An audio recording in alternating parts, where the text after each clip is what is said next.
গুরু ব্রহ্মা গুরু বিষ্ণু গুরুদেব মহেশ্বর গুরু সাক্ষাৎ পরম ব্রহ্মা তস্मै শ্রী গুরুবে নমঃ।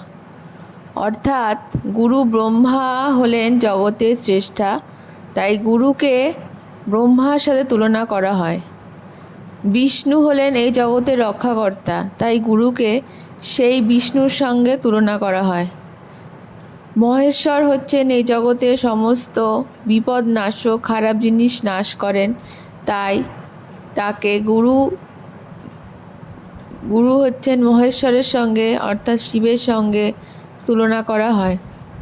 গুরু সাক্ষাৎ পরম ব্রহ্মা, অর্থাৎ যে গুরু সামনে বিরাজমান তিনি সর্বশ্রেষ্ঠ ব্রহ্মার আসন লাভ করেছেন।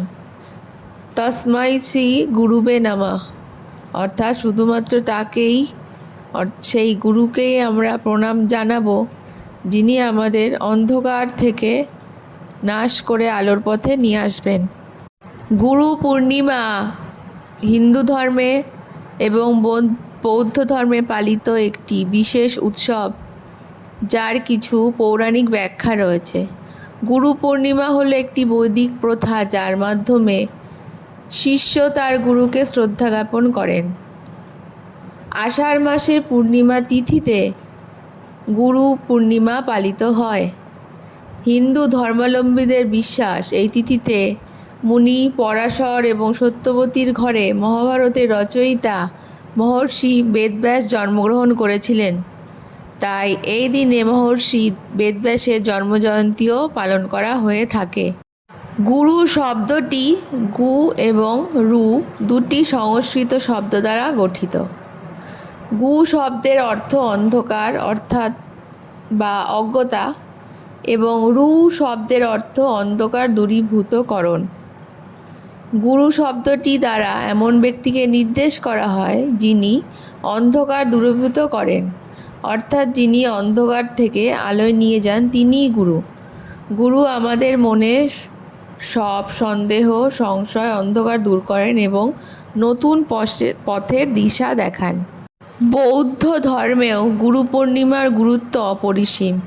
বলা হয়, বোধিজ্ঞান লাভের পর আষাঢ় মাসের পূর্ণিমায় প্রথম উপদেশ দেন গৌতম বুদ্ধ আজকের উত্তরপ্রদেশের সারনাথে। আবার হিন্দু পুরাণে আছে শিবের মাহাত্ম্য। মহাদেব হলেন আদি গুরু, তার প্রথম শিষ্য হলেন সপ্তর্ষি। তারা হলেন অত্রি, বশিষ্ঠ, পুলহ, অঙ্গিরা, পুলস্ত্য, মরীচি এবং ক্রতু। আদিযোগী শিব এই তিথিতে আদিগুরুতে রূপান্তরিত হয়েছিল বলে মনে করা হয়। তিনি এই দিন এই 7 ঋষিকে মহাজ্ঞান প্রদান করেছিলেন, তাই এই তিথিটিকে গুরু পূর্ণিমা বলে বলা হয়। এখন জেনে নিন গুরু পূর্ণিমার দিন কি কি করণীয়, যাতে ভাগ্য সুসমৃদ্ধিতে ভরে উঠবে।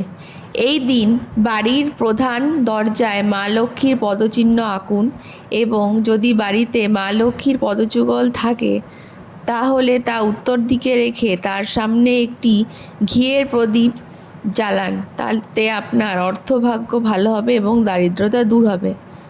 গুরু পূর্ণিমার দিন মা লক্ষ্মীর কাছে নারকেলের তৈরি জিনিস যেমন নাড়ু, লাড্ডু ইত্যাদি অর্পণ করতে পারেন।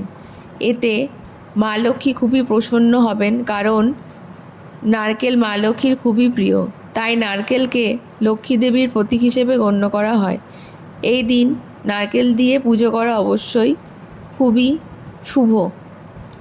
চন্দ্রদেবকে প্রকাশ্য দেবতা বলে মনে করতেন আর্যরা। এই দিন চন্দ্রদেবের উপাসনা করলে চন্দ্রের দোষ থেকে মুক্তি পাওয়া যায়। গুরু পূর্ণিমার দিন সন্ধ্যায় ধূপ দ্বীপ সহকারে চন্দ্রদেবকে জল অর্পণ করুন এবং চন্দ্রদেবের উদ্দেশ্যে খোলা জায়গায় একটি সাদা রঙের প্রসাদ নিবেদন করবেন। এছাড়া যেগুলি আপনারা করতে পারেন সেগুলি হলো, ব্যবসায় উন্নতি আনার জন্য একটি নারকেল লাল কাপড়ে মুড়ে তাতে সিঁদুর ও আটা লাগিয়ে চন্দ্রদেবকে অর্পণ করবেন। এই দিন বেলগাছকে সুগন্ধি ফুল এবং ধূপ দিয়ে পূজা অর্চনা করলে আর্থিক অবস্থার পরিবর্তন হতে দেখা যায়। এই পুজো পুরোহিত দিয়ে অবশ্যই করাতে হবে। এই দিন সাধ্যমতো অন্ন বস্ত্র কিছু গরিব দুঃখীকে দান করতে পারেন। সম্ভব হলে এই শুভ দিনে গঙ্গা স্নান করুন, কারণ গঙ্গা স্নানের মাধ্যমে সমস্ত পাপ থেকে মুক্তি পাওয়া যায়। গুরু পূর্ণিমার দিন সারাদিন উপবাস করে মা লক্ষ্মীর আরাধনা করলে অর্থ কষ্ট থেকে মুক্তি পাওয়া যায়। একই সঙ্গে সত্যনারায়ণ পুজোর আয়োজন করাও খুব শুভ। বাড়ির সমস্ত কুপ্রভাব নষ্ট হয়ে যায়। গুরু পূর্ণিমার দিন পশু পাখিকে খাওয়ানোর চেষ্টা করুন অবশ্যই। এই দিন একটি সাদা কাপড়ের উপর মুগ ডাল, ছোলার ডাল, আটা, কালো তিল এবং কলাই রেখে তা নবগ্রহের যন্ত্রের কাছে রাখুন এবং আপনার মনস্কামনা জানান। এতে আপনার গ্রহদোষ খণ্ডন হবে। নবগ্রহ যন্ত্রের উপর তিলক কাটতে একদমই ভুলবেন না। গুরু পূর্ণিমার দিন গরুর সেবা করা উচিত। এই দিন ওম ব্রিম বৃহস্পতে নমঃ মন্ত্রটি 108 বার জপ করা উচিত এবং সেই সাথে গরুকে আটা রুটি এবং গুড় খাওয়ানো উচিত। এই দিন নিরামিষ আহার গ্রহণ করা উচিত। খাদ্য হিসেবে এই দিন ক্ষীর, হালুয়া, খিচুড়ি এই জাতীয় সাত্ত্বিক খাবার খাওয়া যেতে পারে, তবে আমিষ এবং অ্যালকোহল জাতীয় দ্রব্য এড়িয়ে চলাই শ্রেয়। এই দিন প্রসাদ হিসেবে বাদাম, ঘি এবং চিনি দিয়ে তৈরি বিশেষ প্রকারের হালুয়া খাওয়া উপকারী এবং এটি গুরুর নামে উৎসর্গ করা খুবই শুভ বলে মনে করা হয়। এই রকম ভালো ভালো টিপস জানতে আমাদের চ্যানেলটিকে অবশ্যই সাবস্ক্রাইব করবেন। ধন্যবাদ।